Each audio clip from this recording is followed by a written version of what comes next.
నమస్తే. ఇది కథ కాదు జీవితం కార్యక్రమానికి స్వాగతం.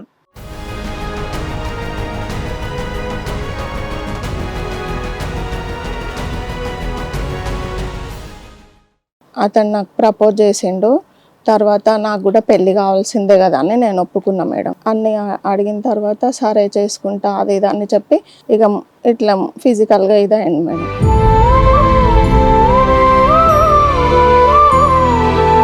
పెళ్లికి ముందే ఫిజికల్ రిలేషన్ ఉంది మీకు? అవును మేడం. ఎందుకు అంత అడ్వాన్స్డ్ గా? అతను అలా చేసిండు మేడం మా ఆయనగా. అందుకని ఇంట్లో వాళ్ళకి చెప్పి పెళ్లి చేసుకున్నారా? అతను చెప్పలేదు వాళ్ళ ఇంట్లో, నేను కూడా మా ఇంట్లో చెప్పలేదు.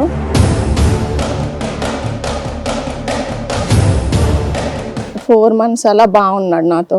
తర్వాత 4 months నుంచి ఇక ఫోన్ లిఫ్ట్ చేయకపోవడం అలా చేసేది మేడం.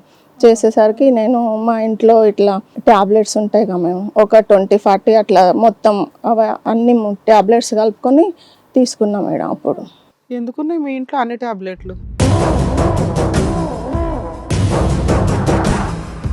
అంటే మీకు ఏమైనా ప్రెగ్నెన్సీ వచ్చిందా? వచ్చింది మేడం. అయితే అతనికి మెడికల్ షాప్ ఉందిగా, నాకు ఇట్లా పిల్స్ తెచ్చి ఇక ఆ బాట అయినట్టు చేసిండు మేడం.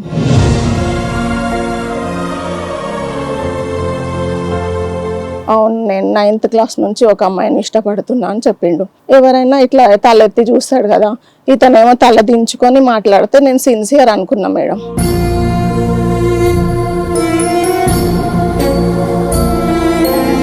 అయితే ఇక నన్ను చీట్ చేసిండని నాకు అర్థమైంది మేడం.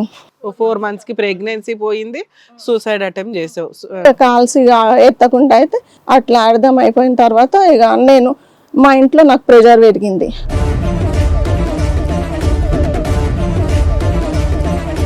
మీరు అదే నువ్వు ఫోన్లో మాట్లాడటానికి మీరు ఫిజికల్గా కలవటానికి మధ్యలో టైం గ్యాప్ ఎంత ఉందా? Time 1 week madam. 1 week ఉండే సార్. 1 week లోనే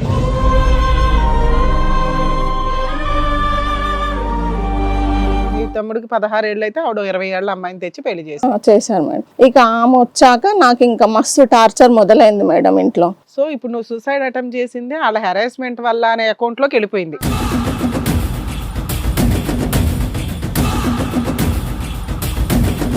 రెండుసార్లు గర్భం దాల్చి సూసైడ్ అటెంప్ట్లు చేసుకోవటంలో దాని ప్రతిఫలం ఏంటంటే ఈరోజు ఒక 14 సంవత్సరాల ఆడపిల్లని నువ్వు ఎంతకాలం మోస్తావో నాకైతే అర్థం కాదమ్మా. ఎందుకంటే CPE is a disorder that will never improve madam.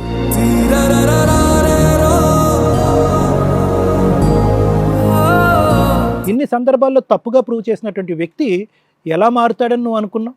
ఏం మారుతాడని నువ్వు అనుకున్నావు? ఎందుకు మారుతాడని నువ్వు అనుకున్నావు? జీవితంలో చచ్చిపోవడానికి రెడీ అయ్యావు, సూసైడ్ అటెంప్ట్ చేసావు, పోరాడి ఒక క్రిమినల్ని పెళ్లి చేసుకున్నావు.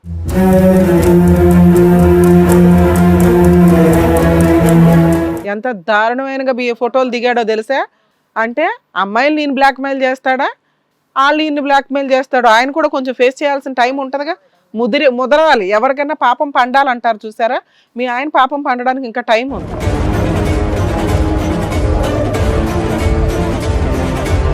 మళ్ళీ మాట్లాడతా మంచిగా ఉంటా అని చెప్పిండు నాతోటి. చెప్పిన తర్వాత కూడా మళ్ళీ సూసైడ్ అటెంప్ట్ చేసిన మేడం. మళ్ళీ ఏంటమ్మా? మళ్ళీ ప్రెగ్నెన్సీ వచ్చిందా? మళ్ళీ అబార్షన్ చేశాడా? మళ్ళీ సూసైడ్ అటెంప్ట్ చేసావా?